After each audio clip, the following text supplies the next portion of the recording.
Saturday, Manchester United and Chelsea at Old Trafford. Stevie, I'll come to you first on this for kind of the managerial decision-making perspective for Ole Gunnar Solskjaer. It's got to be tempting when you get a great result midweek in Paris as the underdogs to just roll out that 11 again. He can't do it totally because Anthony Martial suspended for the weekend. But if he were to do that, that would mean no Pogba, no Maguire. Would it be the right call? Yes on one and no on the other. And the one that absolutely is a yes is no Pogba. I'm sorry, you know. Regardless of what McTominay and Fred have done previously, the fact is that you asked them to do a job and they were absolutely fantastic and were outstanding defensively. And that's what Manchester United are going to have to be against Chelsea, outstanding defensively. So you can't turn round, in my opinion, and say you're not playing or one of you's not playing because Pogba's back in. Because then if I'm a player, I'm thinking, hold on a second, you know, I understand what Pogba can bring when he's at his best, but he's been doing nothing.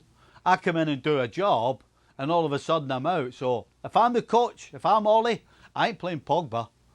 I'm absolutely playing the players that got the job done against Paris Saint-Germain. However, the Zombie one is a completely different ball game. Had he been playing games, I would keep him in for the same reasons as I just gave you about the likes of McTominay and Fred. But that was his first game in over 10 months. And I can assure you, through experience, your first game, you can run all day long. And people will question and say, how can you do this when you haven't played for 10 months? It's called adrenaline. It takes you through the game. But as an old wizened pro, I can assure you, your second game back after a long layoff, you're half dead. And so for that reason, Maguire and Lindelof have to start. Frank, what would you do with Paul Pogba? Would you start him against Chelsea? And if not, what does that say about a player that we often, at least when he's coming back from international duty with France, refer to as world-class, as elite? Well, I think you really have to look on what Manchester United players have done, you know, for the past 2 games. And if you consider that they've done the job and the player were on the field, have done it properly, why do you want to absolutely put even a world-class player because he's so-called a world-class player? I mean, you have to find the right balance because you have to deal with the squad. The squad is many players that you have to make sure that they're going to feel involved, that they want to fight for the colors of the club, and that they try to see only the right colors of it. They're not the dark color of it, meaning you play when the other players are injured and otherwise you're going to be on the bench. If Pogba was on the bench against Paris Saint-Germain and McTominay and Fred played well, why do you want to put Pogba on the field? It's not the insurance of everything's going to be better with him, because it would have been proven lately, and it's why I think he shouldn't be playing. You're going to question McTominay or Fred on the trust that Ole Gunnar Solskjaer has on them. So that's the main problem. So you have to make sure that the players are pleased with their performances and have the trust of the coach.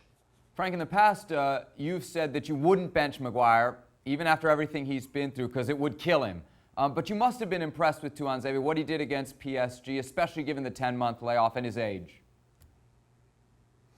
Yeah, I think he did great. I think if he doesn't play against Chelsea, it's because he maybe received a knock or he's not fully fit. But otherwise, you have to keep on putting him. I mean, the last 2 games, he did what he had to do. I don't think Maguire is a fantastic player. I don't think he should have been bought 80-something million. But because they have him, because he's the captain, and because he seems to have the confidence back in his feet, he should play. He did well. He should carry on. Other side of this thing, Frank, is Frank Lampard. This seems like I know it's early in the season and early in his career, but this seems like a big moment, a big match in kind of how we evaluate Frank Lampard. Is that fair? Well, it can be fair because it's a big game, and you expect from Chelsea to have a result against Manchester United, even if it's at Old Trafford. But the thing is maybe we're too impatient with Chelsea. But maybe it's the time for Chelsea to show a little bit of something that we are all expecting. It's hard because players have been injured, players have been bought late. It's still a young team.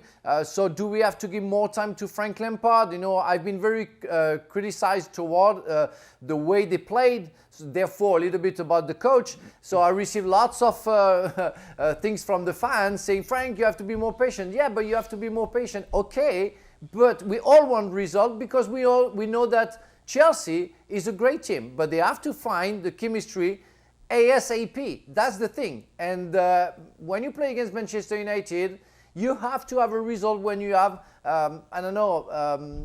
when you expect something in your season and you want to finish in the first 4th place. It's the time to build up something, and it's maybe the game for that. Stevie, as far as Lampard's concerned, let's talk tactics. Manchester United so good on the break, so dangerous. Chelsea obviously struggles on the break defensively.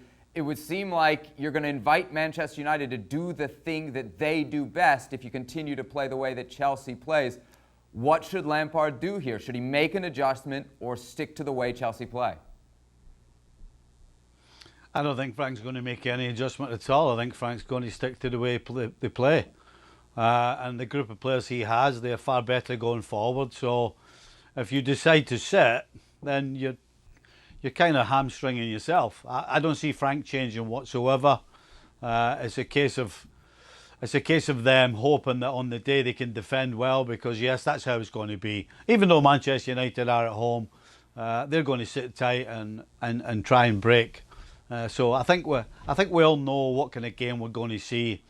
It's about who's putting the ball in the net and who's stopping it going in the other one, because there's no question there's going to be chances and goals in this game. I don't actually see a winner in it, if you're going to ask me. I think this has got a draw written all over it, but it's going to be like a 2-2 or something, because there's no way these two teams can stop balls going in the back of the net.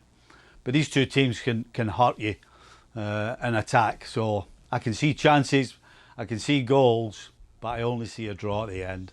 Frank, we've got Stevie's pick. It's so hard to choose because these two teams are so inconsistent. What do you think is going to happen Saturday? I agree with Stevie. I mean, so many things can happen, you know, in counter-attack from Manchester United. I don't think, like Stevie said, that Frank is going to change the way he sees football. So the Chelsea is going to try something. So offensively, they're very accurate, and then from Werner they can get something. And hopefully Pulisic, Ziyech, Havertz, maybe Mount's going to bring something too. So we know that they have tools offensively. I'm still having some question mark about the defensive aspect of the Chelsea tactic, and Manchester United also can make some mistakes defensively. So yeah, I see a draw. I don't see a very attractive game to watch because I don't think that everybody is going to risk too many things, especially from Manchester United. So I see a draw too.